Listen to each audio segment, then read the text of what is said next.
Hi ಎಲ್ಲರಿಗೂ ನಮಸ್ಕಾರ. Welcome to Kumuda's kitchen and blogs.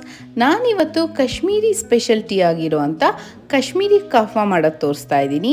ಬನ್ನಿ ಹಾಗಾದರೆ ಇದು ಹೇಗೆ ಮಾಡೋದು ನೋಡೋಣ. ಫಸ್ಟು ನಾನು ಸ್ಟವ್ ಮೇಲೆ ಒಂದು ಪಾತ್ರೆ ಇಟ್ಕೊತಾ ಇದ್ದೀನಿ ಟೀ ಮಾಡೋದಕ್ಕೆ. ಈಗ ಇದಕ್ಕೆ 2 ಕಪ್ಪಷ್ಟು ನೀರು ಹಾಕ್ಕೊಳ್ಳೋಣ. ನೀರು ಒಂದು ಸ್ವಲ್ಪ ಬಿಸಿ ಆಗೋಷ್ಟರಲ್ಲಿ ಕುಟಾಣಿಗೆ 3 ಏಲಕ್ಕಿ ಹಾಕ್ಕೊಂಡು ಹಾಗೆ ರಫ್ ಆಗಿ ಕುಟ್ಕೊಳ್ಳಿ. 1-2 ರಿಂದ 3 ಏಟಷ್ಟು ಹಾಕ್ಕೊಂಡ್ರೆ ಸಾಕು. ತುಂಬ ನುಣ್ಣಗೇನು ಮಾಡೋದು ಬೇಡ. ನೋಡಿ ಈಗ ಏಲಕ್ಕಿ ಕುಟ್ಟಾಗಿದೆ. ಈಗ ಇದನ್ನು ನೀರಿಗೆ ಹಾಕೊಳ್ಳೋಣ. ಇದ್ರ ಜೊತೆಗೇನೆ ನಾನು ಅಫ್ಘಾನಿ ಕೇಸರಿ ಯೂಸ್ ಮಾಡ್ತಾ ಇದ್ದೀನಿ. ನೀವು ಬೇಕಾದರೆ ಮನೇಲಿ ಯಾವುದೇ ಕೇಸರಿ ದಳಗಳಿದ್ರೂ ಒಂದು 5 ರಿಂದ 6 ದಳದಷ್ಟು ಯೂಸ್ ಮಾಡಿದ್ರೆ ಸಾಕು. ನೋಡಿ ಇದೆಲ್ಲ ಐಟಮ್ಸು ಒಳ್ಳೆ ಡೈಜೆಷನ್ ಆಗಲಿ ಅಂತ ಅಂದ್ಬಿಟ್ಟು ಮಾಡೋದು.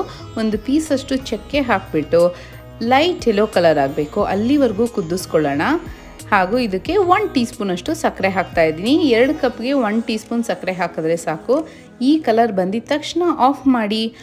ಆಫ್ ಮಾಡಾದಮೇಲೆ ಒಂದು 1/4 ಟೀ ಸ್ಪೂನಷ್ಟು ಟೀ ಪುಡಿ ಹಾಕಿಬಿಟ್ಟು 2 ರಿಂದ 3 ನಿಮಿಷ ರೆಸ್ಟ್ ಮಾಡಿ ಆಮೇಲೆ ಸ್ಟ್ರೈನ್ ಮಾಡಿಬಿಟ್ಟು ಸರ್ವ್ ಮಾಡಿದ್ರೆ ಬಿಸಿ ಬಿಸಿಯಾದ ಕಾಶ್ಮೀರಿ ಕಾಹ್ವಾ ತುಂಬಾ ಚೆನ್ನಾಗಿರುತ್ತೆ. ಡೈಜೆಷನ್ಗೆಲ್ಲ ತುಂಬ ಒಳ್ಳೆಯದು. ನೀವು ನಿಮ್ಮ ಮನೇಲಿ ಟ್ರೈ ಮಾಡಿ.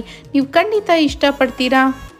ನನ್ನ ವಿಡಿಯೋ ನಿಮ್ಗೆ ಇಷ್ಟ ಆಗಿದ್ರೆ ಲೈಕ್ ಮಾಡಿ, ಶೇರ್ ಮಾಡಿ, ಕಮೆಂಟ್ ಮಾಡಿ ಹಾಗೂ ನನ್ನ ಚಾನಲ್ಗೆ ಸಬ್ಸ್ಕ್ರೈಬ್ ಮಾಡಿ. Thank you.